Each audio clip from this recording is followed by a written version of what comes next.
Es momento de hablar de fútbol y política. Bueno, marca registrada de Radio La Pizarra. Este es un segmento infaltable, digamos que es de los consentidos, por lo menos de Alfredo y Leandro, que son los que siempre lo están nutriendo, llenando de insumos y amplificando muchos perfiles que la verdad es que muchos no hemos conocido. Hemos explorado en este segmento una cantidad de perfiles más que interesantes, algunos personajes archi conocidos, pero otros que no son tan publicitados, que tienen una vida política muy activa, siendo deportistas, siendo futbolistas, porque sí, señores, se puede ser futbolista y estar muy activo en la política, en la opinión, en el debate público. De eso se trata este segmento, reivindicar que el deporte y la política pueden ir de la mano, y qué bueno que sea así. Ojalá sean cada vez más los deportistas que se integren en el debate público, en la opinión.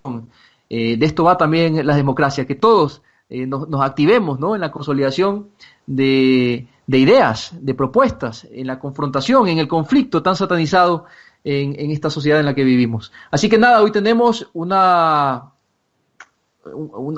compañera que siempre le da un realce a este espacio. Cada vez que la tenemos hemos podido gozar de perfiles más que interesantes. Miguela Lacruz nos acompaña hoy con un personaje. Miguela, primero saludarte y decirte que hasta que tú no me contaste de quién se trataba este personaje, te confieso, no lo conocía mucho, pero lo poco que he leído, ese perfil apenas incipiente que me comentaste cuando me propusiste a este personaje, me dejó totalmente cautivado. Así que me temo que hoy tendremos un personaje bastante entrañable, Miguela. Hola, ¿cómo andan? Bueno, siempre muy, muy contenta de estar acá compartiendo con todos ustedes que son hermosos y soy fan del programa, así que me encanta formar parte de vez en cuando. Está buenísimo.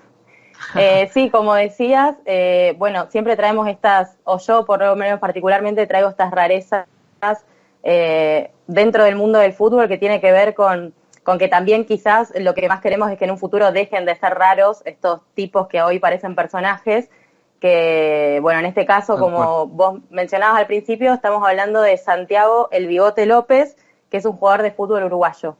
Santiago El Bigote López. Hay una frase que ha circulado mucho cuando empecé a indagar un poco en él. No me gusta el fútbol. Esto es lo primero que me llamó la atención, de un futbolista que diga así: no me gusta el fútbol, yo lo que quiero es generar conciencia, que tengan cabeza.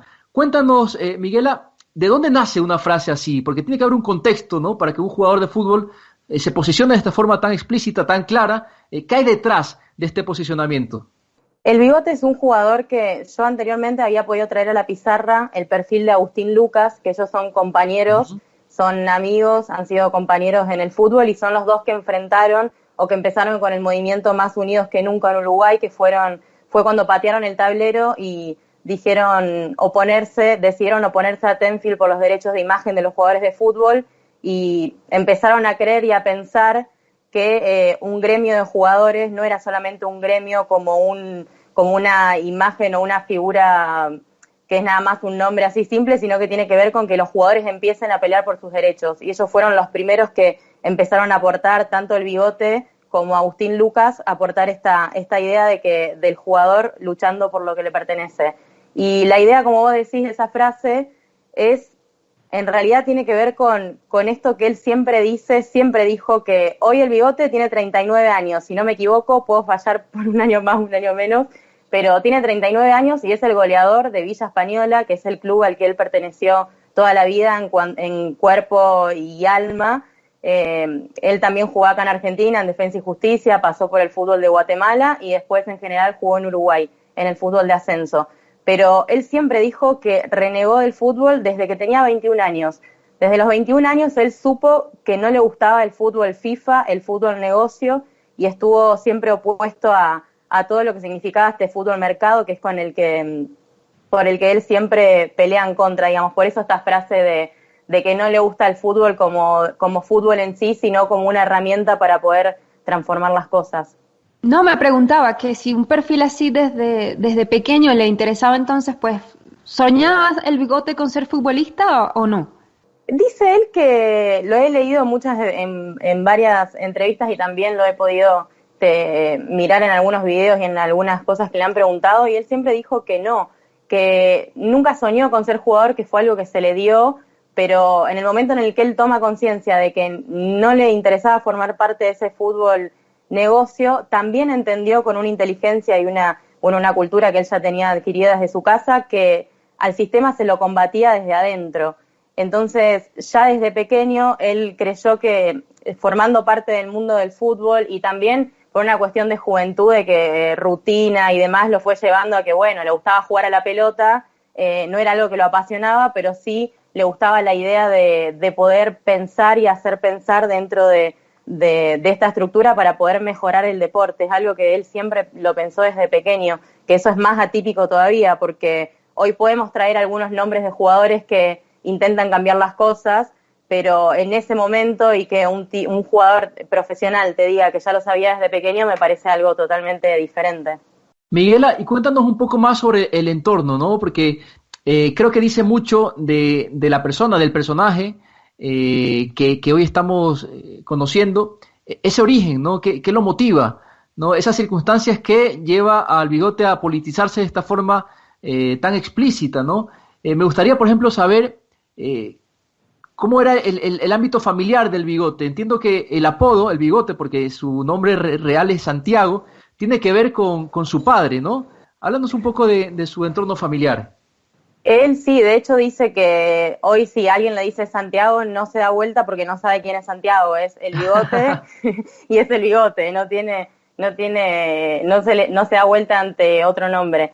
Y sí, él siempre estuvo, más allá de la familia, siempre tuvo su interés, digamos, político por una cuestión de curiosidad personal. Él ha viajado a Cuba de joven, el tema de haber jugado, él estuvo en Guatemala, en Deportivo Municipal, y fue goleador de ese equipo, y él ahí ya notaba una diferencia social abismal, y este contraste cuenta en un momento de un Audi pasando al lado de un tipo que estaba cargando cañas de azúcar. Entonces, ese contraste a él siempre lo molestó, y en un momento se sintió, en propias palabras suyas, que era un mercenario juntando plata dentro del fútbol cuando podía transformar otras cosas y hacer otras cosas. Entonces decide volverse de Guatemala y bueno, ahí es cuando vuelve a Uruguay.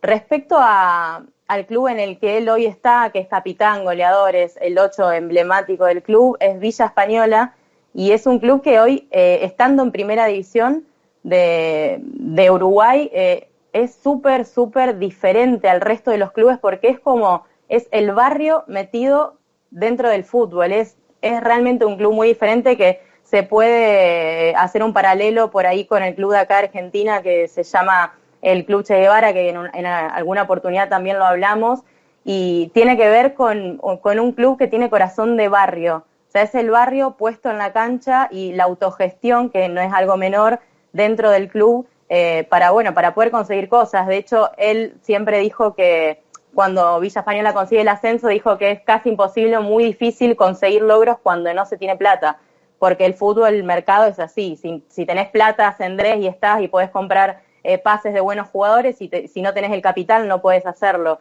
Y en este caso es mucho más meritorio el ascenso del club porque han podido resurgir gracias a una autogestión y a un cooperativismo de parte de todos los vecinos del barrio y de parte, bueno, del Bigote, que es la voz cantante, que ha hecho, como yo ya he mencionado cuando traje la historia de Agustín Lucas, que han podido hacer una cantina dentro del club que les ha permitido hacer eventos culturales, han también logrado juntar plata, creando sus propias camisetas sin ningún tipo de marca multinacional. Es decir, Villa Española vende las camisetas con marca propia y hasta ahora en las 3 ediciones de camisetas que hicieron, cada camiseta tiene un diseño, digamos, de algo social diferente.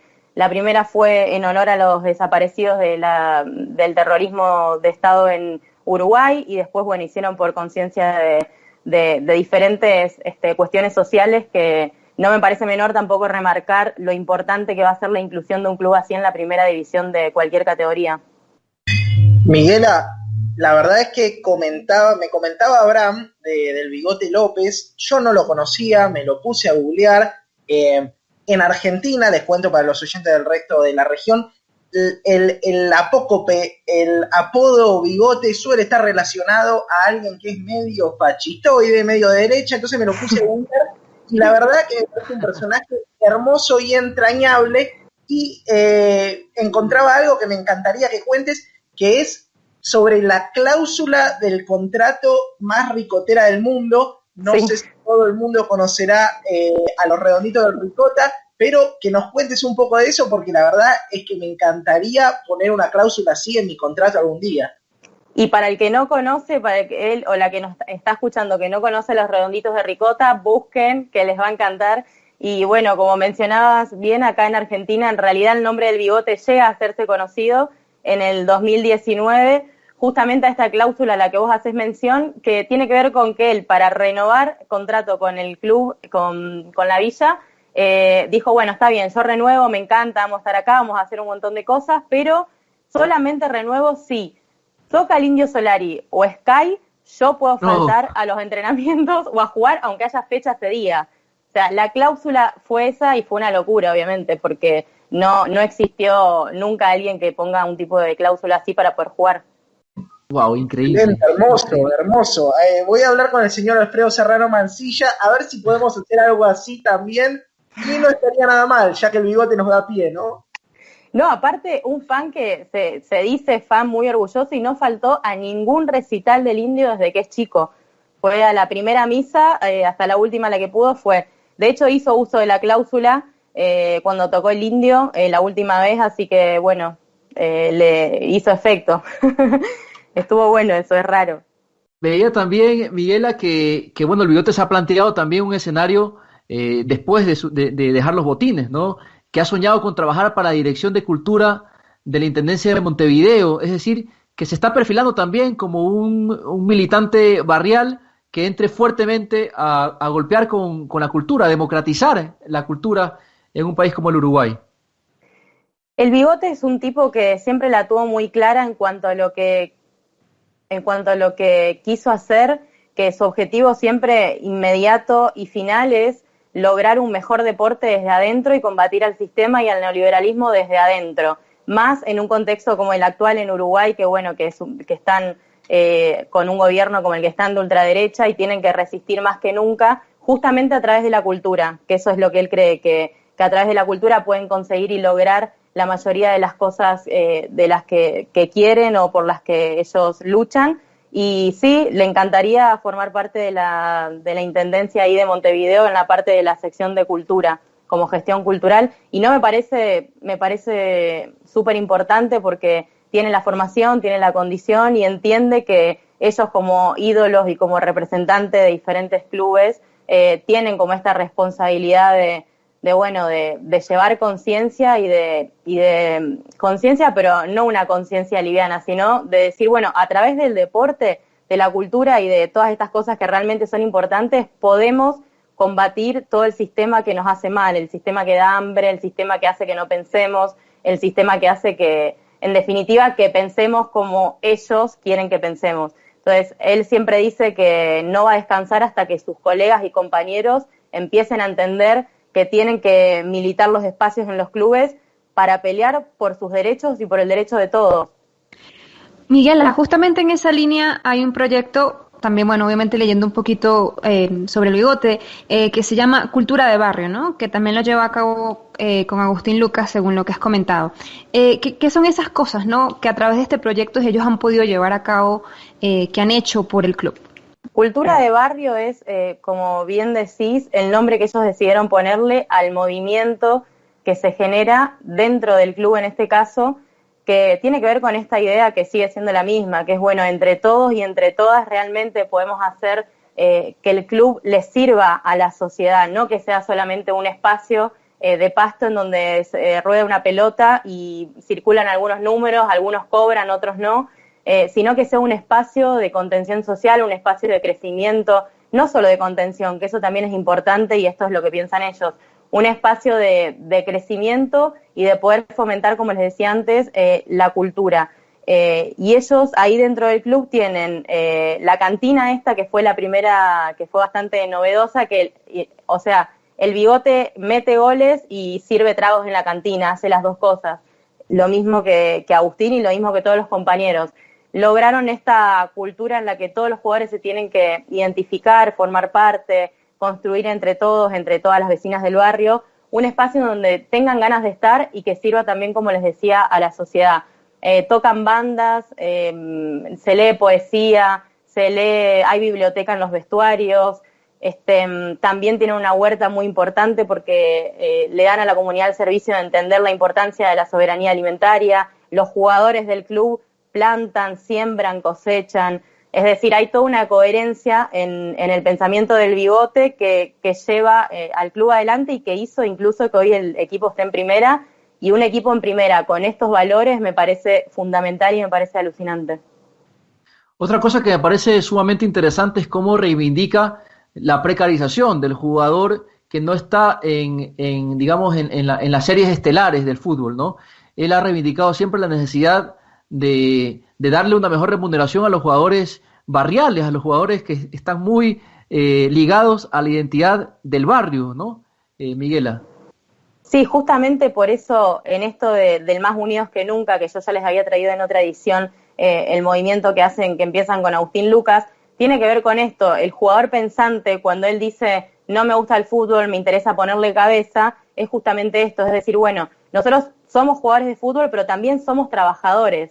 Él sostiene la idea de que en el momento en el que el niño deja de jugar por diversión y por juego y empieza a formar parte del mercado, ahí ya se convierten en trabajadores. Y eso es como el pensamiento que él quiere llevarle al resto de sus compañeros, que no son jugadores de fútbol, que son trabajadores porque cobran sueldo, porque por el sistema que tienen. Entonces, ¿sabe la gente cuánto cobra un jugador del ascenso, de la segunda categoría o de la tercera categoría? Saben que aparte de cobrar 2 pesos, tienen que tener otros trabajos y después van a jugar a la pelota porque les gusta y porque tienen que darle de comer a su familia, pero también tienen otros laburos para poder llegar. Entonces, él rompió un poco el escenario con esto, de cada vez que le hacía una nota, se ponía enfrente de la cámara y decía, bueno, pero ustedes saben de verdad que, porque nos vienen a reclamar a nosotros que tenemos que hacer o decir determinadas cosas, y nosotros no podemos vivir del fútbol porque es completamente desigual y porque no cobra lo mismo un jugador estrella que nosotros que nos rompemos el lomo todo el día. No, es espectacular y podríamos seguir hablando del Bigote muchísimo más. Sí. Veía, por ejemplo, el tema es que se nos queda corto el tiempo, pero veía, por ejemplo, que se ha posicionado también muy fuertemente sobre el machismo, muy presente en los cánticos, en las tribunas, ¿no? Y veo que lo han interpelado alguna vez sobre este tema y él ha dicho que le encantaría que un jugador de Villa Española se declarara homosexual para construir desde ahí, para arroparlo, ¿no? Para luchar, para que la discriminación no exista más. Es decir, que es un jugador que no le rehuye a ningún tema, que dentro del fútbol, Miguela, hay tantos tabúes que están ahí, ¿no? Y que el Bigote se pueda posicionar de esta forma tan clara, tan frontal, bueno, dice mucho de la calidad humana de este gran personaje que nos trae hoy, Miguela. ¿Algo más que nos quieras comentar como para cerrar, redondear este espacio? Simplemente decir que es un tipo como pocos de los que conozco en el mundo del fútbol, que tiene coherencia por donde se lo mire, que no me parece algo menor. Y me gustaría leer una cita que seleccioné de él que me pareció maravillosa, que dijo hace poco, que dice: ser futbolista es tener un arte adentro, como un bailarín de ballet, y dentro del arte el futbolista es un obrero del deporte. No tenemos educación en decir que somos trabajadores, que tenemos derechos y obligaciones. ¿Jugar al fútbol es un arte o también es mi trabajo? Somos esas dos facetas, el artista y el trabajador. ¡Wow! Tremendo. Esto es una joyita para enmarcar. Creo que no hay una forma mejor de concluir este segmento. Miguel de la Cruz, muchísimas gracias como siempre por tu participación en La Pizarra. Seguramente seguiremos contando contigo, molestándote con todo lo que tienes que hacer. Te agradecemos inmensamente que te hagas un huequito para traernos estos personajes tan entrañables en fútbol y política. Gracias a ustedes, un placer como siempre y estoy disponible para cuando necesiten. Muchas gracias, Miguel. Un fuerte abrazo. Gracias, quédense con nosotros, que seguimos con más.